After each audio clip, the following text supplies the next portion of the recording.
สู่ซ่องลาวเอเบกแดดี้ซึ่งมื้อนี้แอดจะมาเว้าเรื่องที่หลายคนถามเข้ามาหลายว่าบัตร CXM มีตั้ง10แบบแล้วจะเลือกอันไหนดีและคลิปนี้แอดบ่ได้มาเว้ารวมๆแต่จะพาไปเจาะลึกแต่ละบัญชีเลยว่าข้อดีข้อเสียแต่ละบัญชีมีคือแนวใด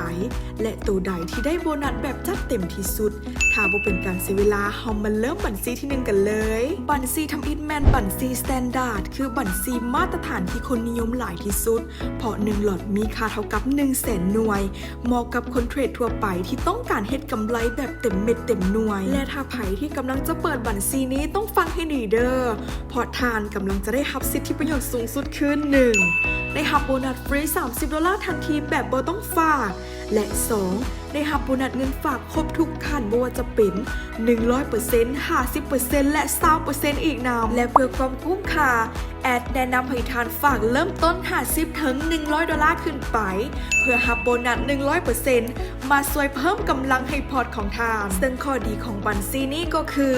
มีโบนัสช่วยอุ้มพอร์ตได้หลายเฮ็ดให้ทนต่อกราฟได้ดีส่วนข้อเสียก็คือค่าสเปดอาจจะสูงกว่ากลุ่มอัลต้าโรเล็กน้อยมาต่อกันกับบัญชีที่2คือบัญชีไมโครบัญชีนี้คือน้องน้อยของบัญชีสแตนดาร์ดเลยเพราะจุดเด่นคือ1หลอดมีค่าเท่ากับ 1,000 หน่วยน้อยกว่าสแตนดาร์ด100เท่าแต่ข่าวดีก็คือถึงจะเป็นบัญชีที่น้อยกว่าแต่ประสิทธิภาพพิเศษคือกันกับบัญชีสแตนดาร์ดทุกอย่างเลยคือ 1. โบนัสเทรดฟรี$30ในการเปิดบัญชีครั้งทำอิฐและ 2. โบนัสเงินฝาก 100% 50% และ 20% ได้อย่างครบถ้วนเลยดังนั้นใครที่มีต้นทุนหน่อยแต่อยากได้โบนัสสวยแอดแนะนำให้ฝากขั้นต่ำ50ถึง$100เข้ามาเทรดในบัญชีนี้จะปลอดภัยสุดๆไปเลยส่วนข้อดีของบัญชีนี้ก็คือความเสี่ยงต่ำเพราะขนาดหลอดน้อยเหมาะกับมือใหม่ที่กำลังฝึกเทรดหรือคนที่ต้นทุนหน่อยที่อยากบริหารเงินง่ายๆพร้อมกับรับโบนัสแบบเต็มๆไปเลยส่วนข้อเสียของบัญชีนี้ก็คือเนื่องจากขนาดหลอดที่น้อยจะเฮ็ดกำไรต่อหัวหน่วยได้หน่อยอาจจะบ่ทันใจคนที่อยากเห็นกำไรแบบเป็นกอบเป็นกำและต่อมาบัญชีที่3คือบัญชี Ultra Low Standard ซึ่งมีขนาด1หลอดเท่ากับ 100,000 หน่วยเท่ากับสแตนดาร์ดปกติเลยแต่ที่เด็ดไปกว่านั้นคือ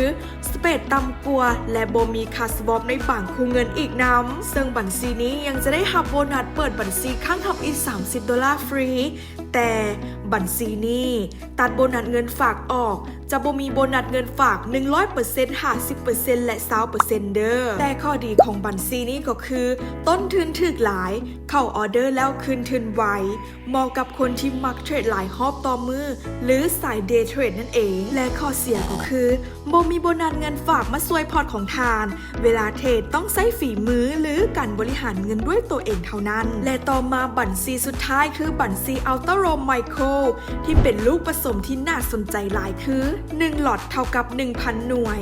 บวกกับค่าสเปดที่ต่ำที่สุดซึ่งมีเงื่อนไขเดียวกันกับบัญชี Ultra Low Standard เลยคือได้รับเพียงโบนัสเปิดบัญชีครั้งทำอีก$30เท่านั้นแต่บ่มีโบนัสฝากเงินซึ่งข้อดีของบัญชีนี้ก็คือเป็นบัญชีที่มีความเสี่ยงต่ำที่สุดและต้นทุนถูกที่สุดเลยในบรรดาทุกบัญชีเหมาะกับคนที่อยากฝึกเทรดแบบระยะสั้นโดยบ่เจ็บตัวหลายส่วนข้อเสียของบัญชีนี้ก็คือบ่มีโบนัสเงินฝากสรุปสั้นๆให้ตัดสินใจง่ายๆเลยคือถ้าอยากได้โบนัสที่หลายและมีตัวสวยอุ้มพอร์ตให้เลือก Standard และ Micro และอย่าลืมว่าฝาก$50ขึ้นไปเพื่อความคุ้มค่าเด้อและถ้าอยากได้สเปดที่ต่ำเน้นเทรดสั้นบ่สนใจเงินฝากให้เลือก Ultra Low Standard และ Ultra Low Micro เลยเลือกบัญชีที่ทานมักแล้วกดลิงก์เปิดบัญชีเพื่อรับ$30ฟรีก้องคลิปนี้ได้เลยก่อนจากกันไปอย่าลืมกดไลค์และกด Subscribe เพื่อเป็นกำลังใจให้แอดมินได้ทุกคนสำหรับคลิปนี้ FX Daddy ขอลาไปก่อนแล้วเจอกันคลิปหน้าได้ทุกคน